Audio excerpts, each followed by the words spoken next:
एक छोटे से शहर में रमेश अपनी पत्नी और दो जुड़वा बच्चों के साथ रहता था। रमेश की एक बेटी चंचल और एक बेटा रोहन था। रमेश अपने बेटा से सबसे ज्यादा प्यार करता था, इसलिए उसे बढ़िया स्कूल में पढ़ाई के लिए भेजता था, लेकिन अपनी बेटी को स्कूल नहीं भेजता था। उसे लगता था कि बेटी को पढ़ाकर के वह पैसे की बर्बादी करेगा। पिताजी, मुझे भी स्कूल जाना है, मैं भी पढ़ूंगी। तुम पढ़कर क्या करोगी? घर पर रहकर घर का काम सीख, दोबारा स्कूल जाने की बात मत करना। रोहन अच्छे स्कूल जाकर पढ़ाई करने लगा। चंचल को स्कूल जाने का बहुत मन था, उसे पढ़ने का बहुत शौक था, लेकिन रमेश उसको पढ़ाना नहीं चाहते थे, इसलिए वह अपनी माँ से मदद लेती थी। माँ भी उसकी ज्यादा पढ़ी लिखी नहीं थी, लेकिन फिर वहाँ भी चंचल की पढ़ाई में सपोर्ट करती थी। चंचल अपने भाई रोहन की किताब से कुछ कुछ पढ़ने की कोशिश करती थी। रोहन उसे देख करके गुस्सा करता था। एक दिन रोहन ने देखा कि चंचल उसकी किताबें पलट रही है, तब रोहन ने चंचल की पिटाई कर दी। चंचल रोते रोते अपने कमरे में सो गई। आधी रात में जब सब सो रहे थे तब चंचल की नींद खुल गई। उसे बच्चों की पढ़ने की आवाज आ रही थी। उसने सोचा, इतनी रात में कौन पढ़ाई कर रहा है। उसने खिड़की से इधर उधर देखा, उसे कुछ पता नहीं चला, लेकिन आवाज धीरे धीरे बढ़ती जा रही थी।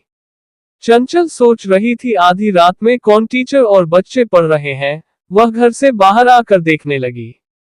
चंचल ने देखा आवाज सामने के खंडहर से आ रही है। वह खंडहर की तरफ जाने लगी। खंडहर पहुंचकर उसने देखा कि वहां तो एक स्कूल चल रहा है। तभी पीछे से एक चुड़ैल ने कहा, चंचल तुम इतना लेट क्यों हो गई? जो जल्दी जाओ, अपने क्लास में बैठो, पढ़ाई शुरू हो गई है। चंचल चुड़ैल को देखकर डर गई, लेकिन वह आगे बढ़ी। आगे दूसरे चुड़ैल टीचर ने उसे बताया कि तुम्हारा क्लास तो उधर है। चंचल एक क्लास के पास पहुंची, तब उसने देखा क्लास में बहुत से बच्चों की आत्मा पढ़ाई कर रहे हूँ। अंदर से चुड़ैल टीचर ने कहा, आओ चंचल जल्दी आओ, जहाँ जगह खाली है वहां बैठ जाओ। चंचल आगे बढ़ी और एक बेंच पर जाकर बैठ गई। तभी एक दूसरी चुड़ैल टीचर ने उसे एक बैग ला कर दिया। बैग में किताब, कॉपी, पेंसिल सब कुछ थे। नई किताब बैग को देखकर चंचल काफी खुश हो गई। उसके बाद चुड़ैल टीचर ने पढ़ाना शुरू कर दिया। साथ में पढ़ने वाले सभी बच्चों की आत्मा थी, लेकिन चंचल को डर नहीं लग रहा था। वह तो नई किताब, कॉपी और क्लास देखकर खुश हो गई थी। चंचल मन लगाकर पढ़ाई करने लगी। सारे भूत बच्चे चंचल के दोस्त बन गए। कुछ देर पढ़ाई करने के बाद छुट्टी की घंटी बजी। चुड़ैल टीचर ने सभी बच्चों से कहा कि कल रात 12 बजे तक सभी बच्चे आ जाना। चंचल बैग लेकर घर आ गई, उसे छुपाकर रख दिया और सो गई। अगली रात चंचल बड़ी बेसब्री से रात 12 बजने का इंतजार करती रही। जब सब सो गए तो चुपके से बैग लेकर वह स्कूल चली गई। इस तरीके से चंचल मन लगाकर चुड़ैलों के स्कूल में पढ़ने लगी। चंचल को पढ़ाई का बहुत शौक था, इसलिए वह मन लगाकर पढ़ती थी। चुड़ैल टीचर भी चंचल से बहुत खुश थी। लंच टाइम में चुड़ैल टीचर सभी बच्चों और चंचल को अच्छा अच्छा खाने को देती थी। चंचल का मन वहां पर लगने लगा। इधर रोहन का पढ़ाई में बिल्कुल मन नहीं लगता था। पढ़ाई करने का नाम लेकर वह बाहर खेलने चला जाता। गलत संगति में पढ़कर बहुत सी गलत आदत पकड़ लिया था। स्कूल के परीक्षा में हमेशा फेल होता था। रोहन अपने स्कूल का होमवर्क भी नहीं करता था, लेकिन जब रोहन स्कूल चला जाता और उसके पापा भी ऑफिस चले जाते तब चंचल अपने कमरे में बैठकर अपना होमवर्क चुपचाप कर लेती थी। एक रात चंचल के स्कूल में भी परीक्षा हुई, जिसमें चंचल को सबसे ज्यादा नंबर आया। उसको स्कूल में इनाम भी दिया गया। तब चंचल ने चुड़ैल टीचर से पूछा, आप लोग ऐसे क्यों हैं? आप लोग चुड़ैल और बच्चे सारी आत्मा भूतों की आत्मा क्यों है? तब चुड़ैल टीचर ने कहा, बहुत पहले इस स्कूल में आग लग गई थी, जिससे हम लोग सबकी मृत्यु हो गई थी। तब से हमारी आत्मा स्कूल में कैद है। लोगों ने यहाँ पर आना बंद कर दिया तो वह भूतिया जगह लगने लगी, इसीलिए लोगों ने आना बंद कर दिया, लेकिन हमने कभी किसी का नुकसान नहीं किया। जब इस स्कूल को दोबारा बनाया जाएगा और पढ़ाई शुरू होगी तब हमारे आत्मा को शांति मिलेगी। एग्जाम का प्राइस लेकर चंचल काफी खुश थी। वह प्राइस लेकर घर गई और उसे पलंग में छुपा कर सो गई। दिन बीतता गया। एक दिन चंचल की मां ने पलंग की साफ सफाई करने के लिए खोला तो उसे चंचल का प्राइस मिला। वह देखकर चंचल की मां ने पूछा, ये प्राइस किसका है, कहां से लाई, कहीं तुमने चोरी तो नहीं किया, और उसे डांटने लगी। तब चंचल ने सब कुछ सच सच बता दिया, भूतिया स्कूल के बारे में और कहां पढ़ने जाती है उसके बारे में सब कुछ सच सच बता दिया। अगली रात जब चंचल स्कूल जा रही थी तब उसकी मां ने भी देख लिया। उसकी मां को भी स्कूल देखने का मन हुआ। वह चंचल के साथ स्कूल की तरफ जाने लगी। चुड़ैल के स्कूल पहुंच गई। चुड़ैल टीचर ने चंचल की मां को देखा और नमस्ते किया। वेलकम मैम, हमारे स्कूल में आपका स्वागत है। पहली बार किसी बच्चे के पेरेंट्स हमारे स्कूल में आए हैं। चलिए मैडम, हम अपना स्कूल आपको दिखाते हैं।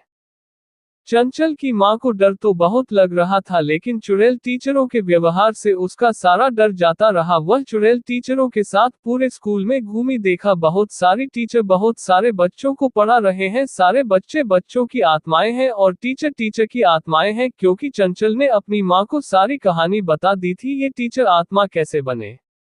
चंचल की मां ने टीचरों को चंचल को पढ़ाने के लिए धन्यवाद कहा। चंचल की मां ने टीचरों से कहा, मैं आप सभी की आत्माओं को शांति दिलाने की पूरी कोशिश करूंगी और मैं और चंचल मिलकर इस स्कूल को दोबारा से खड़ा करेंगे। इसके बाद चंचल की मां घर चली गई और चंचल अपने क्लासरूम में। कुछ दिनों के बाद एक मंत्री जी शहर में आए। उनके सम्मान में वहां के सारे बच्चों की क्विज कंपटीशन किया गया, जिसमें रोहन और चंचल ने भी भाग लिया। इस कंपटीशन की विजेता चंचल बनी। चंचल के पिता रमेश को ये सब देखकर बहुत हैरानी हुई। उसने सोचा, जिस चंचल को मैंने कभी स्कूल तक नहीं भेजा, स्कूल के कॉपी किताब पेन पेंसिल तक खरीद के नहीं दिए, वह क्विज कंपटीशन कैसे जीत सकती है, पढ़ाई में इतनी अच्छी कैसे हो सकती है। उसने पूछा कि चंचल, तुमने कैसे पढ़ाई की, मुझे बहुत खुशी हो रही है तुमको अच्छा करते हुए, लेकिन आश्चर्य की बात है कि तुमने इतनी अच्छी पढ़ाई कैसे की। बेटा मुझे माफ करना, मैं तुम्हारी पढ़ाई पर ध्यान नहीं दिया। चंचल ने कहा, पिताजी आपको माफी मांगने की कोई जरूरत नहीं है, जो होता है अच्छे के लिए होता है। शायद भगवान ने आपके माध्यम से कुछ अधूरा काम पूरा करने के लिए ही रोहन के स्कूल में मुझे नहीं पढ़ने दिया, ताकि मैं एक पुराने स्कूल को फिर से खड़ा कर सकूं। तब मंत्री जी ने और रमेश ने पूछा, तुम किस स्कूल की बात कर रही हो।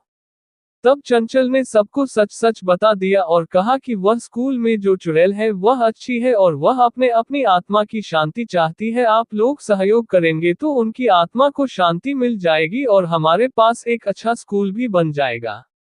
मंत्री जी को चंचल की बात पर यकीन नहीं हुआ, लेकिन जब चंचल की मां ने भी कहा कि मैंने स्कूल जाकर देखा है, तब सभी को यकीन हो गया।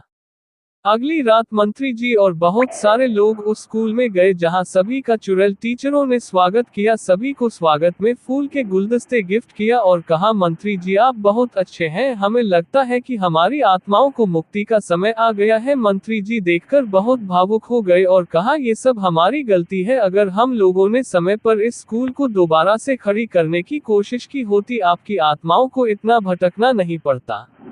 मैं वादा करता हूं अपनी तरफ से और अपने शहर वालों की तरफ से वादा करता हूं, इस स्कूल को दोबारा से खड़ा करूंगा, क्योंकि चंचल यहां से पढ़ी है तो चंचल को पूरी जिम्मेदारी रहेगी स्कूल को खड़ा करने की।